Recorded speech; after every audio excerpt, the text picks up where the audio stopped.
Students, আজকে আমরা একটা খুব ইম্পর্টেন্ট টপিক নিয়ে আমরা আলোচনা করব।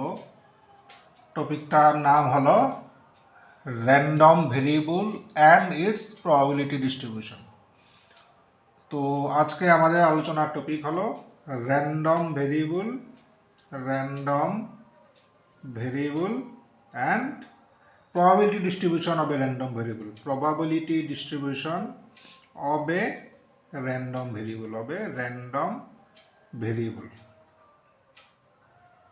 আমি আগে কি কি আলোচনা করব এই টপিকগুলো একটু ডিসকাস করে নিই, এরপরে আমরা মেইন আলোচনায় ফিরছি। এবার র্যান্ডম ভেরিয়েবলের মধ্যে আবার আমরা দুটো টাইপ আলোচনা করব। একটা টাইপের নাম দেব আমরা ডিসক্রিট, আর একটা টাইপের নাম দেব আমরা কন্টিনিউয়াস। তাহলে discrete random variable and continuous random variable আমরা আলোচনা করব। প্রবাবিলিটি ডিস্ট্রিবিউশনের ক্ষেত্রেও আমরা, যেহেতু প্রবাবিলিটি ডিস্ট্রিবিউশনটা কানেক্টেড উইথ র্যান্ডম ভেরিয়েবল, কাজেই প্রবাবিলিটি ডিস্ট্রিবিউশনও আমরা for a discrete random variable পড়ব and probability distribution for a continuous random variable আমরা দুই ক্ষেত্রেই প্রবাবিলিটি ডিস্ট্রিবিউশন পড়ব। এরপরে আমরা জানব হোয়াট ইজ probability function.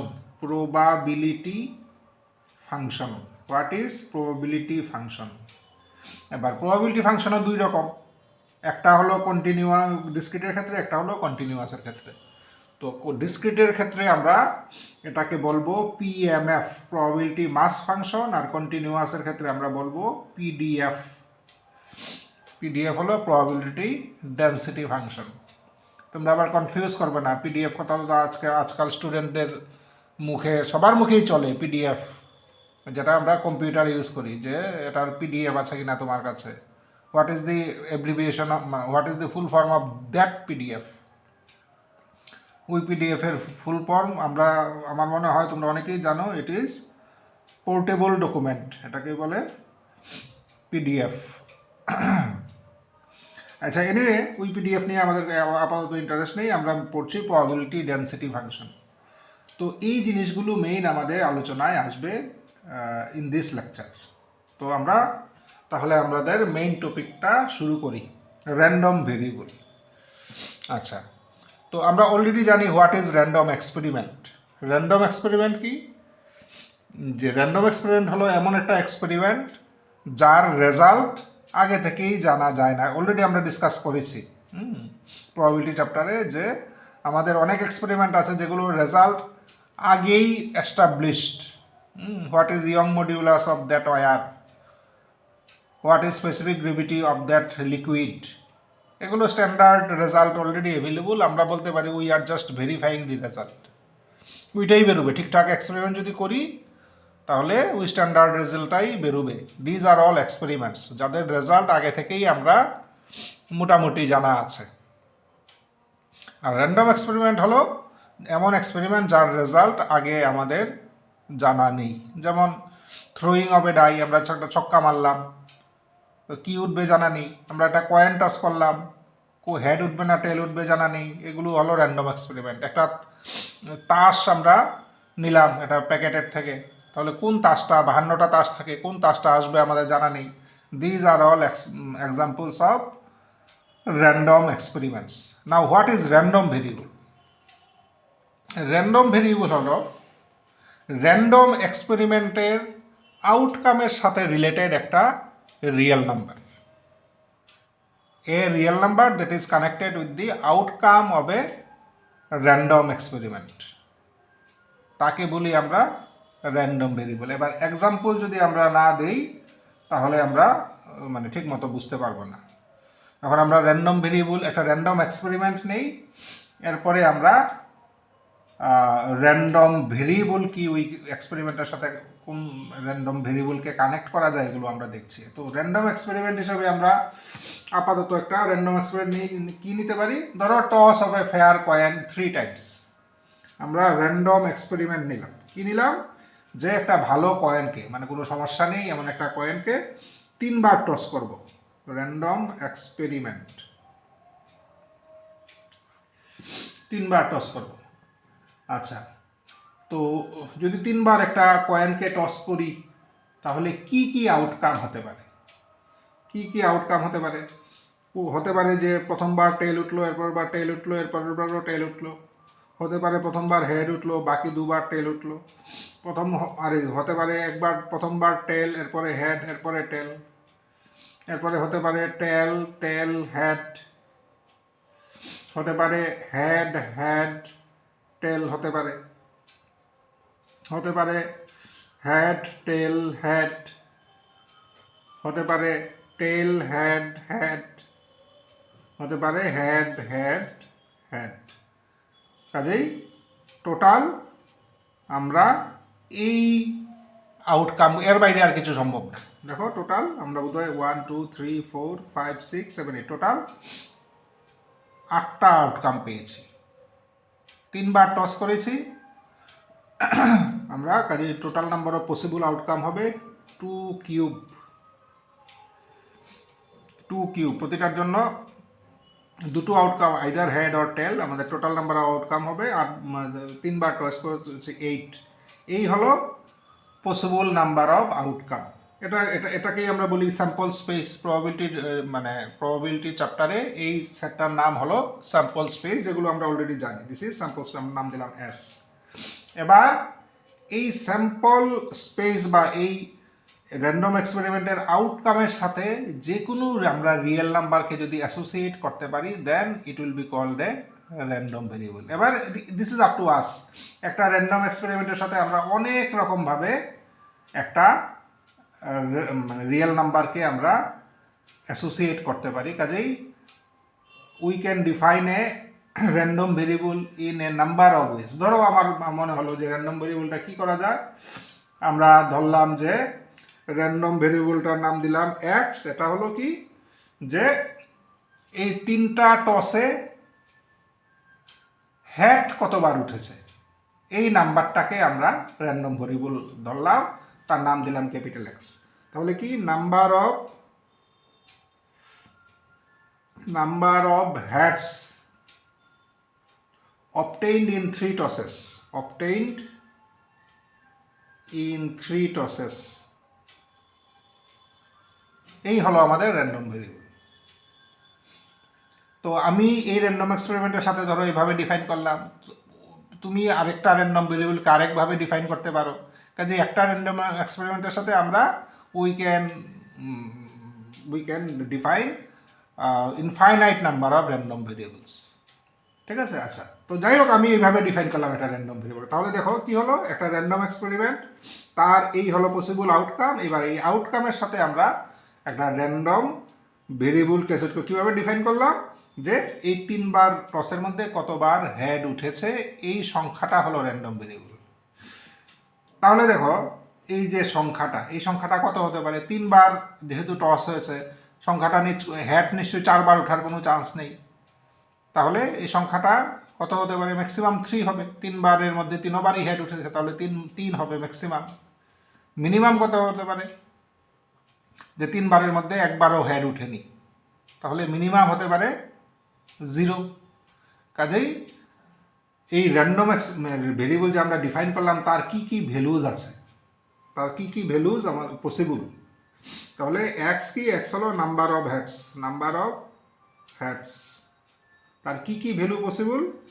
তার ভ্যালু হলো পসিবল হলো 0 হতে পারে, একটাও ওঠেনি, 1 হতে পারে, 2 হতে পারে, ম্যাক্সিমাম 3 হতে পারে। তাহলে এখানে কি করলাম, আমরা এই র্যান্ডম ভেরিয়েবল যে ডিফাইন করলাম, তার পসিবল ভ্যালুজগুলো আমরা লিখলাম। এবার দেখি এই প্রতিটা যে ভ্যালু লিখলাম, তাদের করসপন্ডিং প্রবাবিলিটি কত।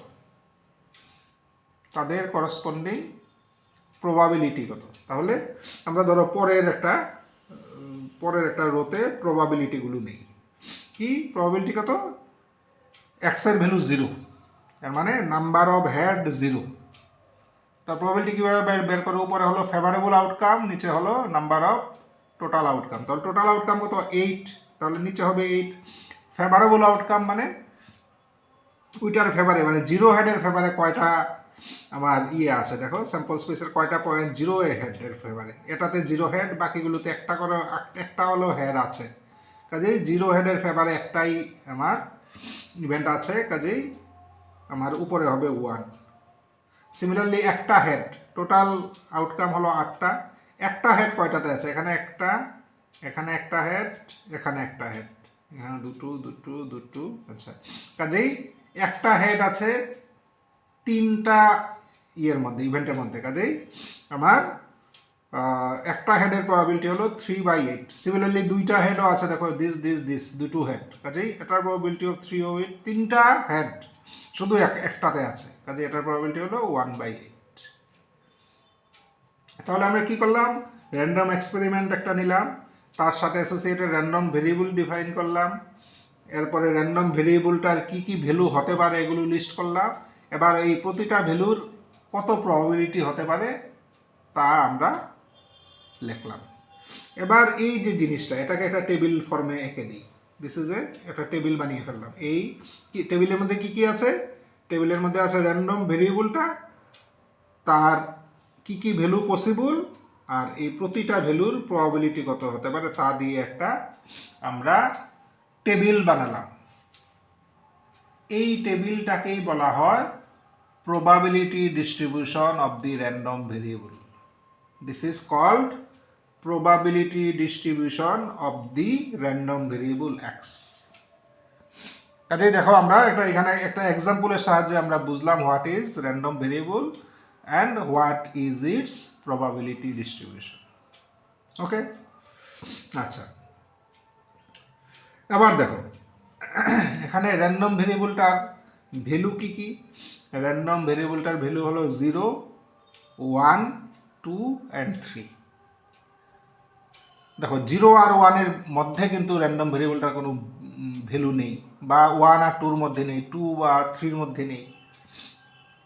এই ধরনের র্যান্ডম ভেরিয়েবলকে বলা হয় ডিসক্রিট র্যান্ডম ভেরিয়েবল। এই ধরনের র্যান্ডম ভেরিয়েবলকে বলা হয় ডিসক্রিট র্যান্ডম। তাহলে ডিসক্রিট কোনগুলো, ডিসক্রিট হলো যেগুলোর পসিবল ভ্যালুসগুলো, আমি ম্যাথমেটিক্যালি বলি, যেগুলোর পসিবল ভ্যালুসগুলো আইদার ফাইনাইট হবে, ইনফাইনাইটও হতে পারে, বাট ইনফাইনাইট যদি হয় তাহলে কাউন্টেবলি ইনফাইনাইট হবে, যেমন 0, 1, 2 আপ টু n, বা 0, 1, 2 up to infinity, 0, 1, 2, 3, 4 up to infinity. ইনফাইনাইটও হতে পারে, বাট কাউন্টেবলি ইনফাইনাইট হবে। বা তোমরা এইভাবেও বুঝবে যে এখানে গ্যাপ আছে, দেখো ডিসক্রিট মানে লাভ দিয়ে চলে, যেগুলো আমি মানে অন্য ল্যাঙ্গুয়েজে ম্যাথমেটিক্যালি বললাম না, আমি অন্য ল্যাঙ্গুয়েজে বললাম, যেগুলো লাভ দিয়ে চলে, এগুলো হলো ডিসক্রিট র্যান্ডম ভেরিয়েবল। তাদের ভিতরে তুমি ফাঁক খুঁজে পাবে, ঠিক আছে, তাদের ভিতরে গ্যাপ খুঁজে পাবে।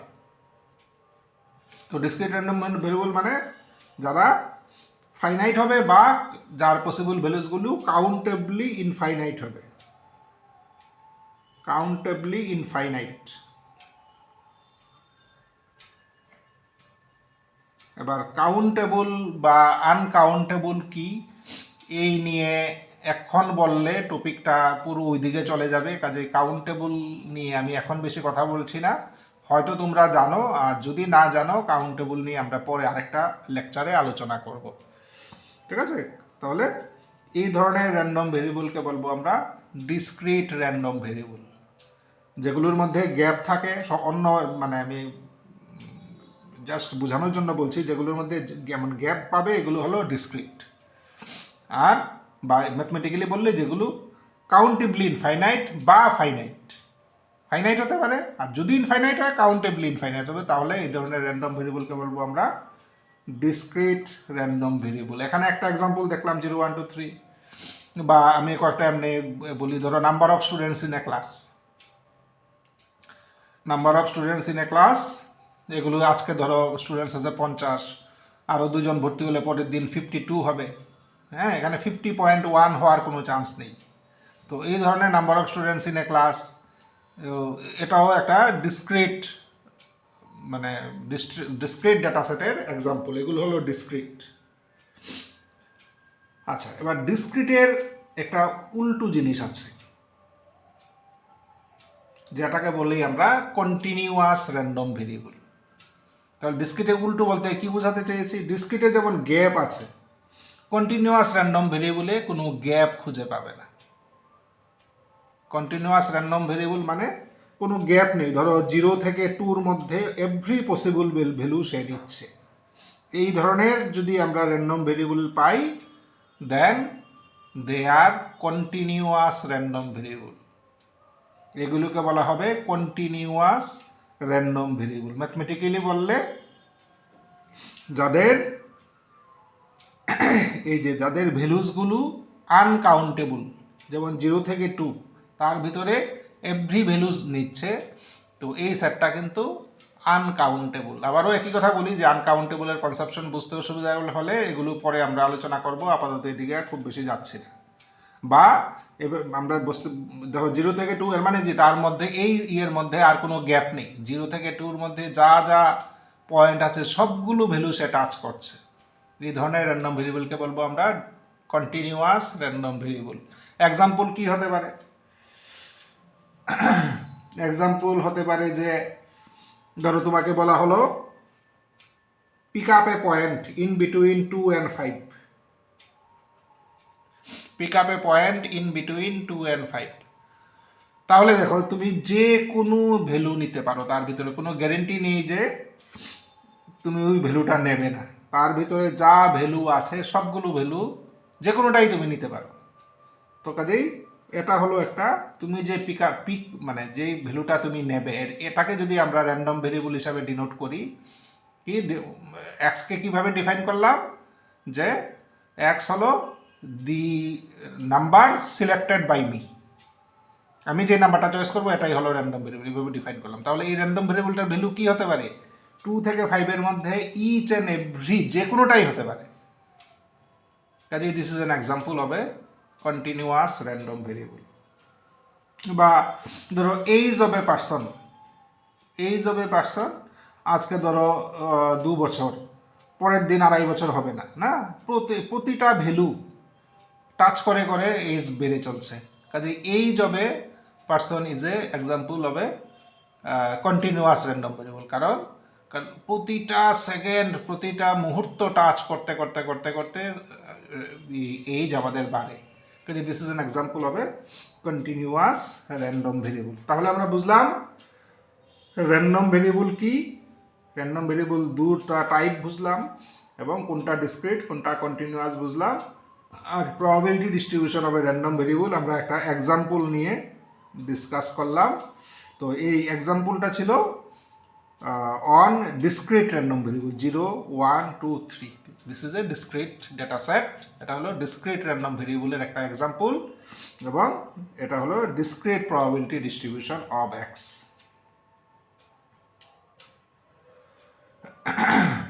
তাহলে দেখো আমরা র্যান্ডম ভেরিয়েবল ডিসকাশন করে ফেললাম, প্রবাবিলিটি ডিস্ট্রিবিউশন ডিসকাশন করলাম, ডিসক্রিট কন্টিনিউয়াস ডিসকাস করলাম। এবার হলো প্রবাবিলিটি ফাংশন। প্রবাবিলিটি ফাংশন আর কিছুই না, প্রবাবিলিটি ফাংশন হলো দেখো যেমন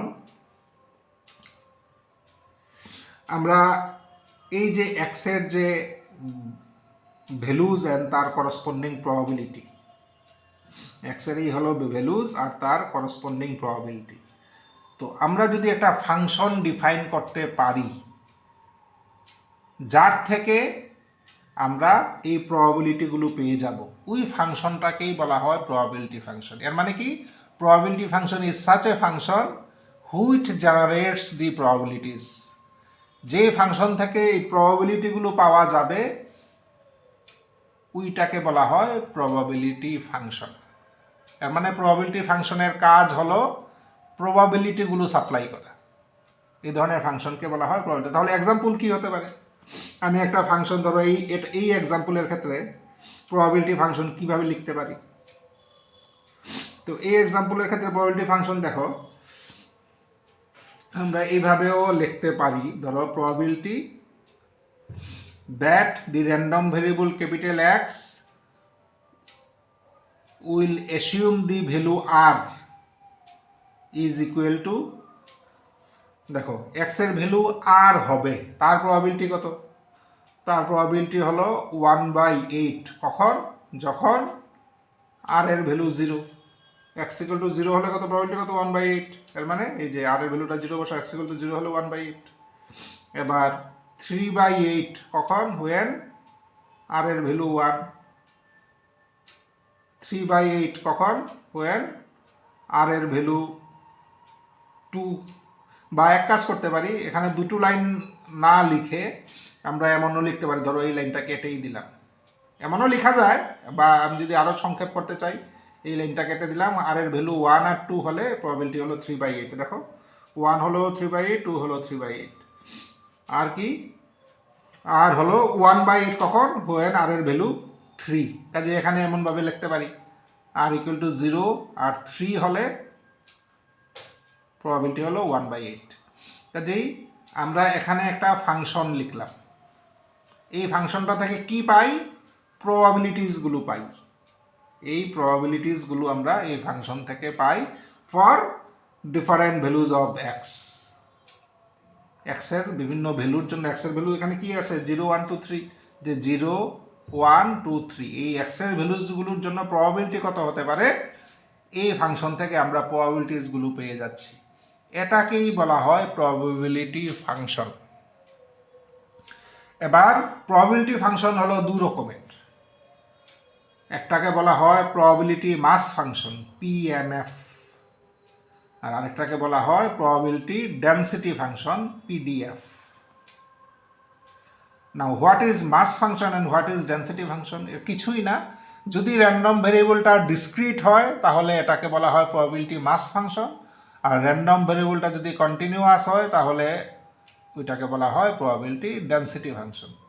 এই এক্সাম্পলের র্যান্ডম ভেরিয়েবলটা ছিল ডিসক্রিট, কাজেই this is an example of probability mass function. এটা কিন্তু probability mass function, it is not probability density function, কারণ এই র্যান্ডম ভেরিয়েবল যেটা সেটা কিন্তু ডিসক্রিট।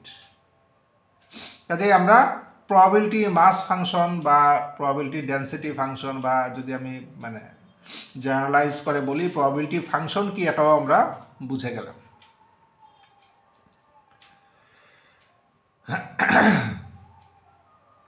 এখানে এই এক্সাম্পলে দেখো আমরা এইভাবে প্রবাবিলিটি মাস ফাংশনকে ডিফাইন করলাম। এই প্রবাবিলিটি মাস ফাংশনকে কিন্তু আমরা এইভাবেও লিখতে পারি। দেখো এভাবে না লিখে আমরা এইভাবেও লিখতে পারি। Probability X equal to r equal to 3CR half to the power r যদি লিখি, আর এর ভ্যালু দিলাম 0 1 2 3। এবার দেখি এখান থেকে আসলেই প্রবাবিলিটিগুলো পাওয়া যায়, চেক করে দেখি। আর এর ভ্যালু 0 বসালে 3C0 হাফ টু দি পাওয়ার 0। এবার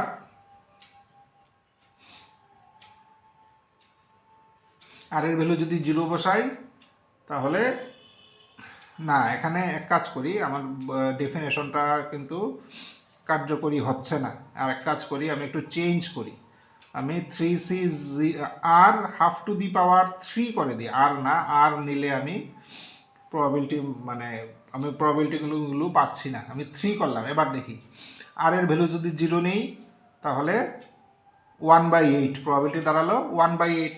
ঠিক আছে, এটা ঠিক আছে। এবার আর এর ভ্যালু 1 নিলে 3C1 মানে 3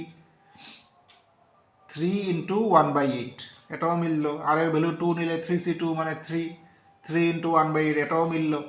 আর এর ভ্যালু 3 নিলে 3C3 মানে 1, তাহলে রেজাল্ট পাচ্ছি 1/8, মিললো। কাজেই দেখো আমরা এইভাবে না লিখে এইভাবেও যদি ডিফাইন করি, then also it is a probability mass function. এইভাবেও আমরা প্রবাবিলিটি মাস ফাংশনকে এইভাবেও এই এক্সাম্পলের ক্ষেত্রে ডিফাইন করতে পারি। প্রবাবিলিটি মাস ফাংশনের কাজ আর কিছুই না, প্রবাবিলিটিগুলো জেনারেট করা। আমরা দেখে নিলাম এটা থেকে প্রবাবিলিটিগুলো যে আমরা পাই কিনা, প্রবাবিলিটিগুলো আমরা পাচ্ছি। কাজেই this can also be served as a probability mass function. আচ্ছা, এখানে প্রবাবিলিটি মাস ফাংশন যখন আমরা ডিফাইন করবো, এইভাবেই বলি যেভাবেই বলি না কেন, দুটো জিনিস আমাদের মাথায় থাকতে হবে। এগুলিকে আমরা প্রবাবিলিটি মাস ফাংশনের প্রপার্টিজও বলতে পারি। Properties of probability mass function, probability mass function. Probability mass ফাংশনের প্রপার্টিজ কি প্রপার্টি? এক নাম্বার প্রপার্টি হলো প্রবাবিলিটি মাস ফাংশন কি দেয়? প্রবাবিলিটিগুলো দেয়। প্রবাবিলিটি মাস ফাংশন আমাদের প্রবাবিলিটি সাপ্লাই করে। যেহেতু প্রবাবিলিটি, এর মানে এটা সবসময় নন, আমরা জানি প্রবাবিলিটির মিনিমাম ভ্যালু 0, এর থেকে কম হতে পারে না। এর মানে এই প্রবাবিলিটি মাস ফাংশন, যেটা আমরা পিএমএফ বলছি, এটা সবসময় নন নেগেটিভ হবে, এটা নেগেটিভ হওয়া সম্ভব না। আর 2 নাম্বার প্রপার্টি হলো যে প্রবাবিলিটি মাস ফাংশন থেকে আমরা সবগুলো প্রবাবিলিটি পাবো। এবার টোটাল প্রবাবিলিটি কি হয়? টোটাল সব যদি আমরা কম্বাইন করি, টোটাল প্রবাবিলিটি সবসময় হয় 1। এর মানে প্রবাবিলিটি মাস ফাংশনকে যদি আমরা যোগ করি for all possible values of the random variable, যেমন এটার ক্ষেত্রে র্যান্ডম ভেরিয়েবলের ভ্যালু 0 থেকে 3 পর্যন্ত, এর মানে r = 0 থেকে 3 পর্যন্ত সবগুলো প্রবাবিলিটি যদি যোগ করি, অবশ্যই আমাদের 1 পেতে হবে। এই দুটো যদি স্যাটিসফাইড না হয়, তাহলে ওইটাকে প্রবাবিলিটি মাস ফাংশন বলা যাবে না। প্রবাবিলিটি মাস ফাংশনের এই দুটো প্রপার্টি অবশ্যই স্যাটিসফাইড হবে। একটু দেখে নেই আমরা। ধরো এটা যদি দেখি, তাহলে প্রবাবিলিটিগুলো দুটোই নন নেগেটিভ আছে। প্রথমটা হলো। সেকেন্ডে কি বলেছে? যে সবগুলো প্রবাবিলিটি যোগ করলে 1 হতে হবে। দেখো সবগুলো প্রবাবিলিটি 1/8 দুবার আছে, আর এটা আছে, এটাও আছে দুবার, 3/8ও দুবার। তাহলে 3, 3, 6, 1, 1 আর 2 মানে 8/8 মানে টোটাল প্রবাবিলিটি 1 পেলাম। কাজেই this is a probability mass function, sure হয়ে গেলাম। এটার ক্ষেত্রেও দেখো, এটা এই জিনিসটা কি, এই যে 3CR ½ 3, কাজে এটা নন নেগেটিভ, বোঝাই যাচ্ছে। আর সবগুলো যোগ করলে, এর মানে সামেশন 3CR ½ r = 0 to 3, এটা যদি যোগ করি আমরা, দেখবে আফটার 1 স্টেপ আমরা প্রথমটা হবে কত? প্রথমটা হবে 1/8, তারপর একটা 3/8, 3C2 হলো 3/8, আর একটা 1/8, সবগুলো যোগ করলে 1 হয়। কাজেই this is a probability mass function. কাজেই এগুলো হলো প্রবাবিলিটি মাস ফাংশনের প্রপার্টি। অ্যান্ড এই প্রপার্টিগুলো ইউজ করে আমরা যে কোনো একটা ফাংশন দিয়ে বললো যে চেক করে বলো এটা প্রবাবিলিটি মাস ফাংশন কি হতে পারে, তখন আমরা চেক করে এইভাবে দেখব। যদি দেখি না এই প্রপার্টিগুলো স্যাটিসফাইড হয়, দেন আমরা বলতে পারবো যে ওইটা প্রবাবিলিটি মাস ফাংশন হিসাবে কাজ করতে পারবে। আর যদি দেখি প্রপার্টি দুটার মধ্যে যে কোনো একটা আটকে যাচ্ছে, তাহলেই কিন্তু আমরা বলবো যে it can not be probability mass function of any random variable.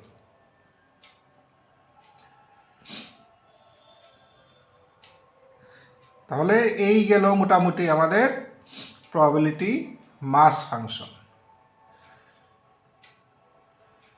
এবার আসি আমরা প্রবাবিলিটি ডেনসিটি ফাংশন কি। প্রবাবিলিটি ডেনসিটি ফাংশন হলো very similar to probability mass function, শুধু ডিফারেন্স হলো প্রবাবিলিটি মাস ফাংশনটা ইউজ হয় ফর ডিসক্রিট র্যান্ডম ভেরিয়েবল, আর প্রবাবিলিটি ডেনসিটি ফাংশনটা ইউজ হয় ফর কন্টিনিউয়াস র্যান্ডম ভেরিয়েবল। কন্টিনিউয়াসের জন্য এটার নাম হয়, সেম জিনিসটারই নাম হলো প্রবাবিলিটি ডেনসিটি ফাংশন, আর ডিসক্রিটের জন্য বলা হয় প্রবাবিলিটি মাস ফাংশন। কাজেই যদি প্রবাবিলিটি ডেনসিটি ফাংশন হয়, fx যদি একটা পিডিএফ হয় প্রবাবিলিটি ডেনসিটি ফাংশন, তাহলে তার কি প্রপার্টি হবে? তার প্রপার্টি হবে যে একই, যেহেতু এটা প্রবাবিলিটি সাপ্লাই করে, এর মানে এই ফাংশনটা অবশ্যই নন নেগেটিভ হবে। আর 2 নাম্বার কি? 2 নাম্বার হলো যে টোটাল প্রবাবিলিটি 1 হতে হবে। টোটাল প্রবাবিলিটি, এবার টোটাল প্রবাবিলিটি এই ক্ষেত্রে কীভাবে বের করব? এই ক্ষেত্রে দেখো, যেহেতু কন্টিনিউয়াসের ক্ষেত্রে আমরা একটা একটা করে যোগ করতে পারবো না, কারণ এখানে যেমন 0 থেকে 2-র মধ্যে যোগ করা সম্ভব না, কারণ 0 থেকে 2-র মধ্যে যত ভ্যালুজ আছে সবগুলো সে নিচ্ছে। কাজেই এখানে summation will be replaced by integration. For continuous random variable summation will be replaced by integration. সামেশনটা ইউজ হয় সাম বোঝাতে যদি ডিসক্রিট হয়, আর সাম বোঝাতেই আমরা অলরেডি জানি, এগুলো ক্লাস 11-12 পেয়েছি, যে ইন্টিগ্রেশন আসলে কি, ইন্টিগ্রেশন ইজ এ মানে কি বলবো লিমিটিং কেস অফ সামেশন। তো এগুলো আমরা 12-এর জানি, কাজে এই ক্ষেত্রে আমরা নেব integration all possible values of X, এক্সের যা যা ভ্যালু হতে পারে, এটা 0 থেকে 2 হতে পারে, 0 থেকে ইনফাইনাইট হতে পারে, যাই হতে পারে, মানে এটা ডিপেন্ড করবে র্যান্ডম ভেরিয়েবলটার উপরে।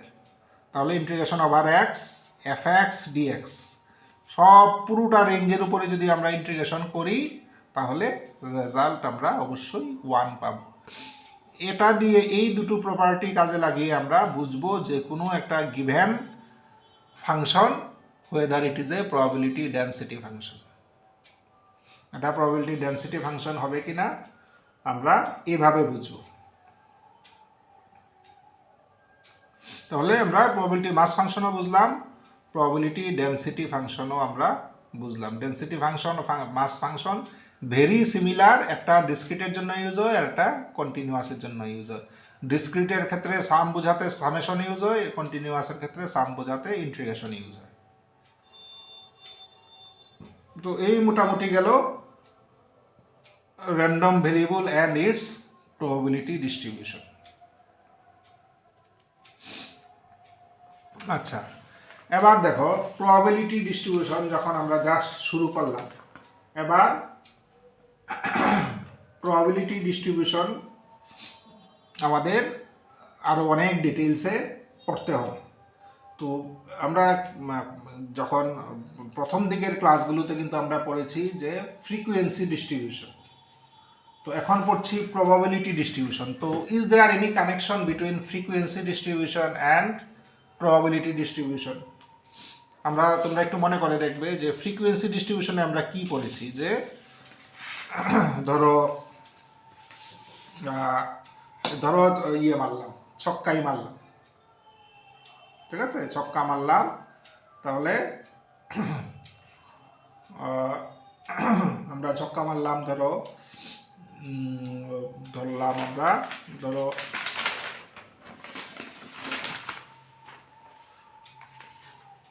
20 টাইমস আমরা ছক্কা মারলাম, তাহলে কি কি আমরা আউটকাম হতে পারে? আমরা 1 পেতে পারি, 2 পেতে পারি, 3 পেতে পারি, 4 পেতে পারি, 5 পেতে পারি, 6 পেতে পারি। এবার 20 টাইমস মারলাম, ধরলাম যে 1 পেয়েছি টোটাল 3 বার, 2 পেয়েছি 2 বার, 3 পেয়েছি ধরো 5 বার, 4 পেয়েছি ধরো 4 বার, 5 পেয়েছি ধরো 3 বার, 6ও পেয়েছি 3 বার। তো টোটাল দেখি 20 হয় কি 5 10 10 আর 10, হ্যাঁ 20, টোটাল 20 টাইমসের মধ্যে এই পেলাম আমরা তার ফ্রিকোয়েন্সি। কাজেই this is A frequency distribution. এগুলো তোমরা অলরেডি জানো, মিন মিডিয়ান মোড করার সময় এগুলো আমরা অনেকবার ইউজ করেছি। এটা হলো ফ্রিকোয়েন্সি ডিস্ট্রিবিউশন, মানে কোন সংখ্যাটা কতবার এসছে, এটাকে বলা হয় ফ্রিকোয়েন্সি ডিস্ট্রিবিউশন। এবার দেখো ফ্রিকোয়েন্সি ডিস্ট্রিবিউশন যদি করতে হয় বা ফ্রিকোয়েন্সি ডিস্ট্রিবিউশন যদি আমরা লিখতে হয়, এর মানে র্যান্ডম এক্সপেরিমেন্টটা আমাদের করতে হবে। এটা 20 বার, একটা ছক্কাকে 20 বার মারতে হবে, মেরে আমাদের দেখতে হবে কোনটা কতবার এসেছে। কাজেই ফ্রিকোয়েন্সি ডিস্ট্রিবিউশন হলো আমাদের মানে র্যান্ডম এক্সপেরিমেন্টটা করে আমাদের অবজারভেশনগুলো আমরা লিখি ফ্রিকোয়েন্সি ডিস্ট্রিবিউশনের আকারে। আর প্রবাবিলিটি ডিস্ট্রিবিউশন কি? প্রবাবিলিটি ডিস্ট্রিবিউশন হলো একটা থিওরিটিক্যাল ডিস্ট্রিবিউশন। এখানে আমরা র্যান্ডম এক্সপেরিমেন্টটা না করেও ডিপেন্ডিং আপন দি প্রবাবিলিটিজ আমরা প্রবাবিলিটি ডিস্ট্রিবিউশনটা লিখতে পারব। আমরা র্যান্ডম এক্সপেরিমেন্টটা করলাম না করেও আমরা প্রবাবিলিটি ডিস্ট্রিবিউশন আমরা লিখতে পারব। কাজে বলা যায় যে a frequency distribution describes what has happened.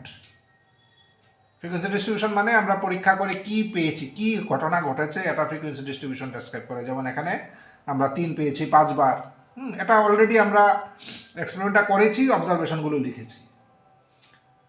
While, তাহলে কি বললাম যে frequency distribution describes what has happened while a probability distribution describes what will happen. probability distribution আমরা র্যান্ডম এক্সপেরিমেন্ট না করেও প্রবাবিলিটির সাহায্যে আমরা বলতে পারবো যে কি হতে পারে।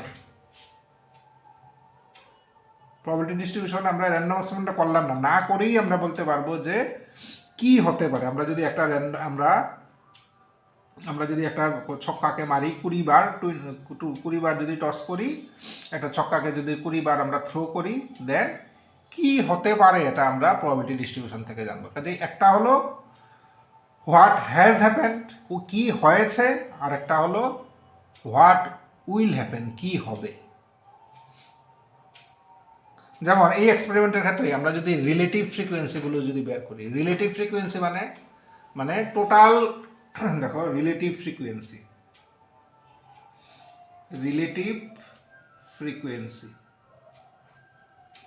এর মানে টোটাল কতবার মেরেছি বাই উপরে থাকবে কতবার উঠেছে আর টোটাল কতবার মেরেছি, মানে 3/20। তাহলে 3/20 হবে 0.15। এটার ক্ষেত্রে 2/20 মানে 0.10। সিমিলারলি এটা 5/20, এটা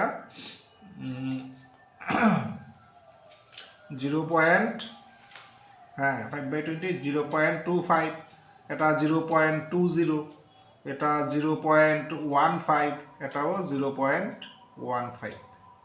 এই হলো রিলেটিভ ফ্রিকোয়েন্সি।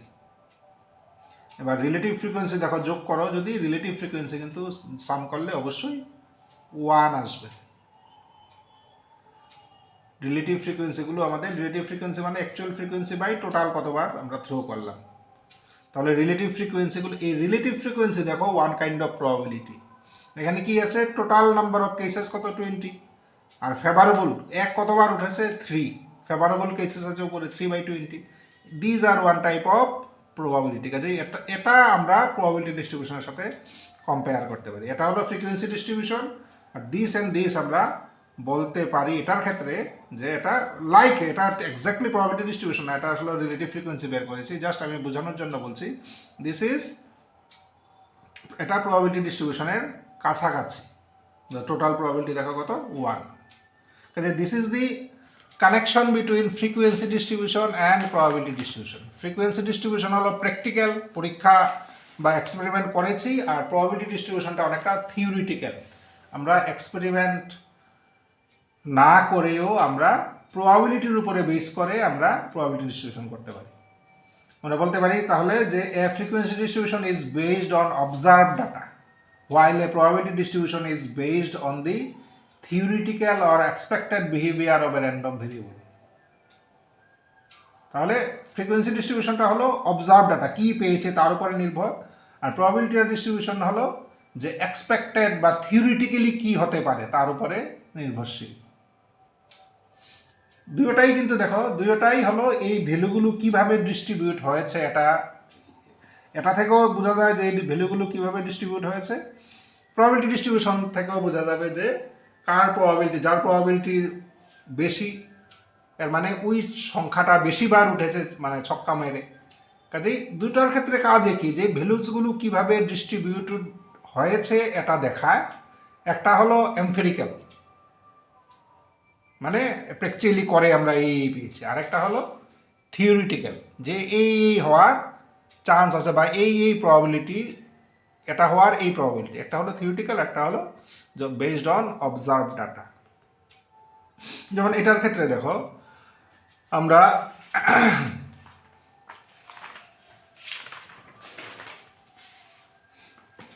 কি পেয়েছি, প্রবাবিলিটি অফ, আমরা রিলেটিভ ফ্রিকোয়েন্সি কত পেয়েছি, রিলেটিভ 1 এর রিলেটিভ ফ্রিকোয়েন্সি পেয়েছি যে 0.15, 2 এর রিলেটিভ ফ্রিকোয়েন্সি পেয়েছি 0.10, 3 এর রিলেটিভ ফ্রিকোয়েন্সি পেয়েছি 0.25।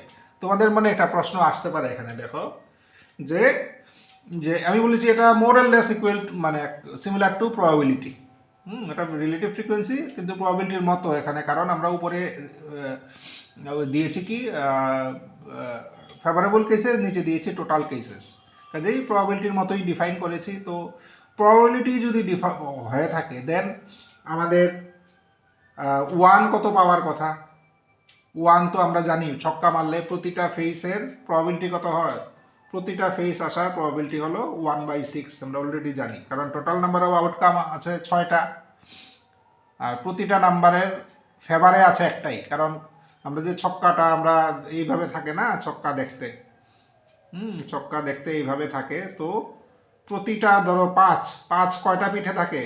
একটা পিঠেই থাকে, এর মানে ফেভারেবল কেসেস বা তিন তিন একটা পিঠেই তিন আছে, তো এর মানে ফেভারেবল কেসেস হলো 1 ফর ইচ ফেস। কাজেই প্রবাবিলিটি কিন্তু বেরোনোর কথা 1/6, প্রতিটা প্রবাবিলিটি 1/6 বেরোনোর কথা। তো কেন আমরা এবার এমন পেলাম? সমস্যাটা কোথায়? 1/6 তো বেরোয়নি।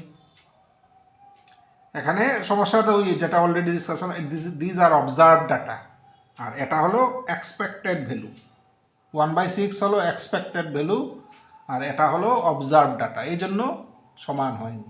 এখন প্রশ্ন আসবে যে অবজার্ভ যেটা, এটা যদি এক্সপেক্টেড বা থিওরিটিক্যাল যে ভ্যালু তার মতো যদি না হয়, তাহলে এই থিওরি পরে লাভ কি?